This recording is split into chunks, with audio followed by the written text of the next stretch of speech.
Assalamualaikum warahmatullahi wabarakatuh. Selamat pagi, salam sejahtera untuk kita semua. Om Swastiastu, Namo Buddhaya, salam kebajikan.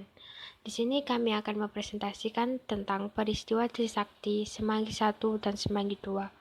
Sebelum mulai presentasi, saya akan memperkenalkan nama anggota kelompok saya yaitu Arif Aidil Akbar 1432000024,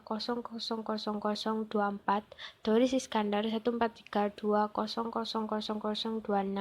Yanti Ramadhani 1432000070, Aisyah Indah Putri 1432000077, Arifah Madia 1432000079. 1. Inti materi. Perlindungan hukum terhadap korban kejahatan merupakan suatu bentuk usaha pemerintah untuk memberikan rasa aman kepada setiap warganya. Namun hal ini belum mendapat perhatian serius, terlihat dari adanya kesenjangan antara harapan dan kenyataan yang terjadi.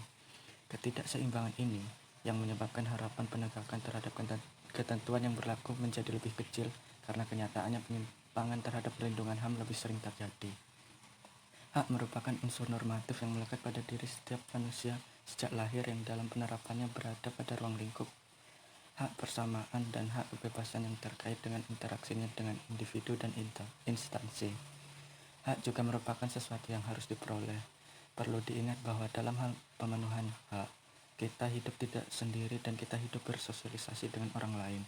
Jangan sampai kita melakukan pelanggaran HAM terhadap orang lain dalam usaha perolehan atau pemenuhan HAM pada diri kita sendiri. Kasus pelanggaran HAM belum terselesaikan sejak lama di Indonesia adalah kasus Trisakti, Semanggi 1 dan Semanggi 2. Kasus tersebut dianggap kasus berat dan jika kasus tersebut belum menemukan hasil persidangan yang memuaskan semua pihak. 2. Kajian teori. Penegakan hukum tidak dapat dipisahkan dengan sistem penegakan hukum. Keduanya saling bergantung satu sama lain.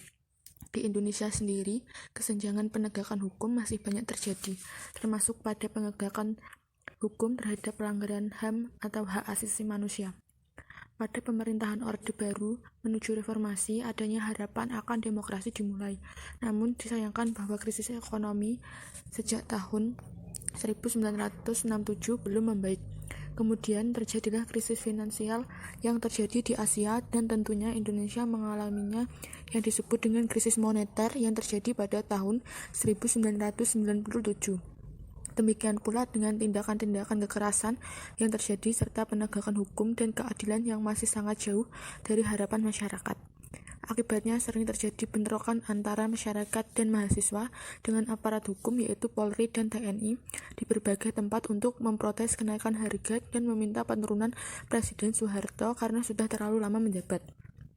Pada akhirnya banyak menimbulkan kejatuhan korban dari kedua belah pihak. Salah satu contoh peristiwanya yaitu tragedi Trisakti, Semanggi 1 dan 2 yang merupakan pelanggaran HAM berat.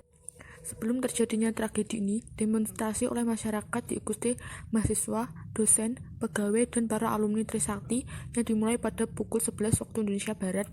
Sekitar pukul 13, demonstran keluar dari dan menuju gedung MPR atau DPR Senayan.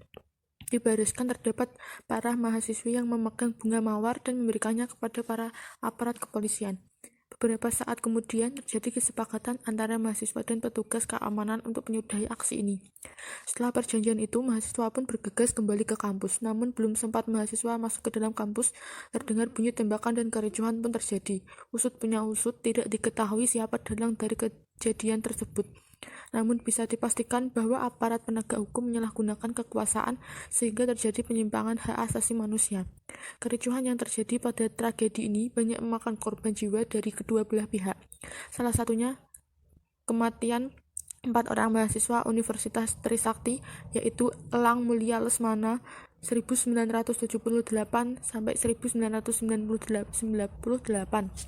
dari Fakultas Teknik Sipil dan Perencanaan, Hafidin Royan 1976 sampai 1998 dari Fakultas Teknik Sipil, Heri Hertanto 1977 sampai 1998 dari Fakultas Teknik Industri, dan Hendriawansi 1975 sampai 1998 dari Fakultas Ekonomi. Mereka tertembak pada bagian kepala, tenggorokan, dan dada.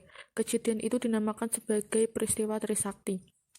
terjadi makin banyak kerusuhan yang menimbulkan banyak kekacauan di mana-mana. Melihat kekacauan yang semakin tidak terkendali, mahasiswa pun melakukan demonstrasi kembali yang berujung tewasnya 17 orang yang disebut sebagai peristiwa Semanggi I.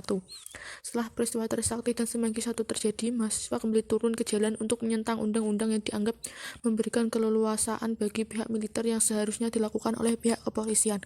Dari demonstrasi tersebut, tewas seorang mahasiswa dari Universitas Indonesia yang disebut dengan peristiwa Semanggi II. Melihat hal tersebut, pihak internasional tentu tidak tinggal diam karena hal tersebut sudah termasuk pelanggaran HAM yang berat, mulai dari penembakan warga sipil yang tidak bersalah, pemerkosaan, dan perampasan hak yang tidak dilakukan ke satu orang saja, tetapi secara massal.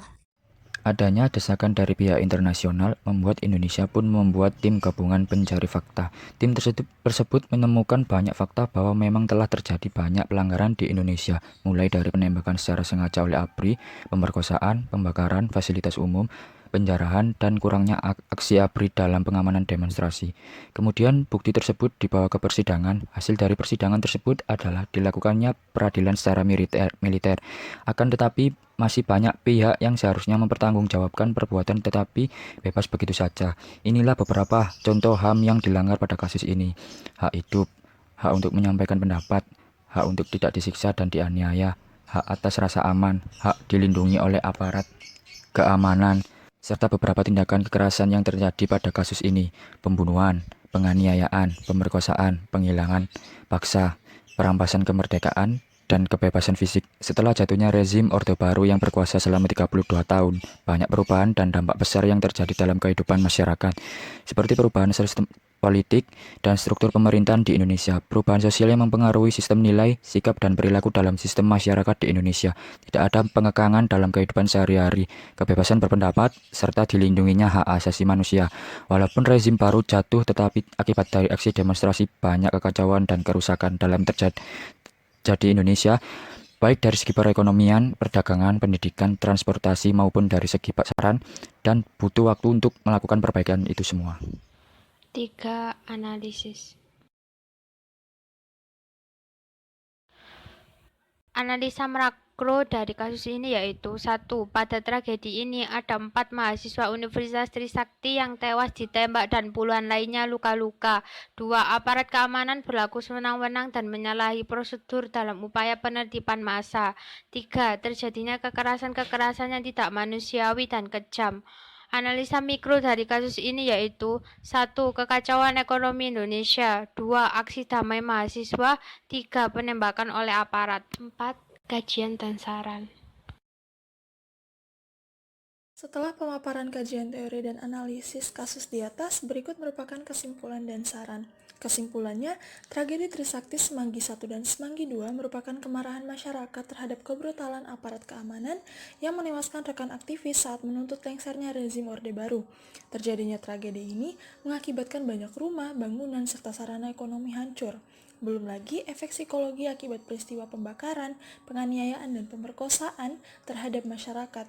Bahkan mereka harus kehilangan anggota keluarga mereka.